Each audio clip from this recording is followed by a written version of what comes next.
Sénégalaises, Sénégalais, mes chers compatriotes, dans mon message du 31 décembre 2015, je vous avais entretenu du projet de révision de la Constitution que je compte soumettre au référendum. Conformément à l'article 51 de la Constitution, j'ai saisi pour avis le président de l'Assemblée nationale et le Conseil constitutionnel. À la suite de l'avis du président de l'Assemblée nationale, transmis par lettre en date du 18 janvier 2016, le Conseil constitutionnel vient de me notifier la décision numéro 1-C-2016 du 12 février 2016 portant sur le projet de révision constitutionnelle. Mes chers compatriotes, je me dois de rappeler ici l'objet et la finalité de la réforme que je vous soumettrai. Il s'agit de moderniser et de stabiliser nos institutions, de consolider notre démocratie et la forme républicaine de l'État, de renforcer l'État de droit et d'améliorer la gouvernance des affaires publiques. Dans le projet de révision que j'ai soumis à l'examen du Conseil constitutionnel, j'ai tenu à réaffirmer mon engagement pour la restauration du quinquennat de manière irréversible. Cet engagement traduit ma conviction profonde qu'il est bon et sain que le peuple puisse faire entendre sa voix dans des délais raisonnables, en élisant le président de la République tous les 5 ans. De plus, le quinquennat est plus conforme aux standards internationaux en matière électorale pour une démocratie qui se veut majeure et moderne comme la nôtre. J'ai donc proposé dans la réforme une disposition transitoire à l'article 27 de la Constitution prévoyant que la durée de 5 ans du mandat du président de la République s'applique au mandat en cours.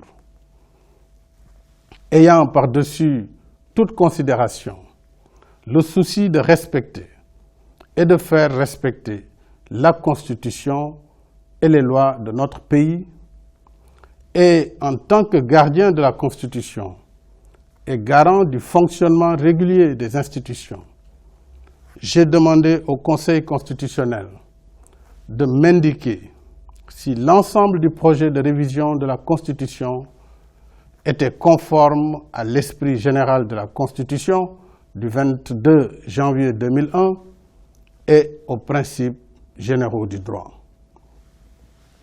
Le Conseil, dans sa décision précitée, a conclu à la régularité de la procédure de révision. Il a également estimé que le contenu de la révision est conforme à l'esprit général de la Constitution et aux principes généraux du droit, sous réserve des observations qu'il a formulées. Ainsi, sur l'application de la réduction au mandat en cours du président de la République, le Conseil constitutionnel considère que cette disposition doit être supprimée au motif qu'elle n'est conforme ni à l'esprit de la Constitution ni à la pratique constitutionnelle. Se fondant sur l'histoire constitutionnelle de notre pays et l'expérience d'autres États partageant la même tradition juridique, le Conseil constitutionnel considère que le mandat en cours au moment de l'entrée en vigueur de la loi de révision, dont la durée préalablement fixée dans le temps est par essence intangible et hors de portée de la loi nouvelle. S'agissant des dispositions non susceptibles de révision, le Conseil juge nécessaire de réduire la liste des matières concernées. J'en ai pris bonne note. Je ne proposerai donc comme disposition non susceptible de révision dans le texte final à soumettre au peuple que la forme républicaine de l'État, disposition déjà consacrée par la Constitution, le mode d'élection du président de la République, le quinquennat, ainsi que le nombre de mandats présidentiels consécutifs limité à 2. Enfin, concernant l'augmentation du nombre des membres du Conseil constitutionnel, la haute juridiction estime que la rédaction de l'article 89 nouveau de la Constitution doit être revue pour tenir compte de cette augmentation. J'entends me conformer à la décision du Conseil constitutionnel. En conséquence de quoi, le mandat en cours du président de la République connaîtra son terme en 2019. Au demeurant, l'article 92 de la Constitution m'y oblige, en ce sens qu'il prescrit que, je cite, « les décisions du Conseil constitutionnel ne sont susceptibles d'aucune voie de recours.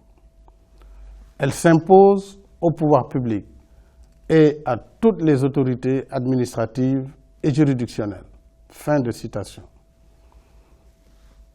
Je ne saurais déroger à cette règle, sachant que c'est l'autorité attachée aux délibérations de notre système juridictionnel qui donne force et crédibilité à nos institutions, condition sine qua non d'une démocratie majeure et apaisée et d'un état de droit vigoureux et durable. Je veillerai donc à ce que tous les aspects de la révision constitutionnelle soient conformes à la décision du Conseil constitutionnel. Mes chers compatriotes, à la lumière de ce qui précède, je convoquerai le référendum le dimanche 20 mars 2016. Si j'ai préféré cette voie, en lieu et place de la voie parlementaire, c'est parce que le référendum reste le meilleur gage d'une appropriation populaire de la réforme. Je considère en effet que parmi les formes de gouvernance établies entre les hommes, la démocratie veut que le dernier mot revienne toujours au peuple comme fondement et source de légitimité du pouvoir. Seule donc, en définitive, votre voix compte parce que seul le peuple est souverain.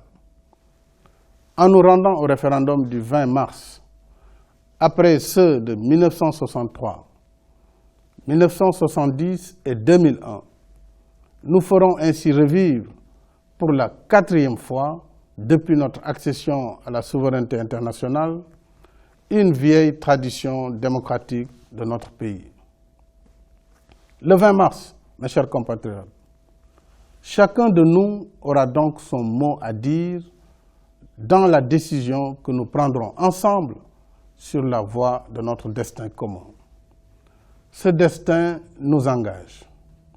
Ce destin, je le vois grand, comme est grande l'ambition que nous nourrissons tous pour notre démocratie. C'est pourquoi je souhaite que nous nous mobilisions tous ensemble pour voter oui au projet de révision constitutionnelle. Oui pour un état de droit renforcé. Oui pour un nouveau souffle démocratique adapté au rythme de notre temps.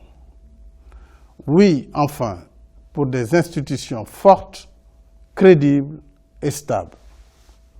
Voilà, mes chers compatriotes, ce que je vous propose au référendum du 20 mars pour conforter nos idéaux partagés, pour consolider notre démocratie et pour qu'ensemble, nous continuions notre marche ferme et résolue vers notre destin commun. Vive la République, vive le Sénégal.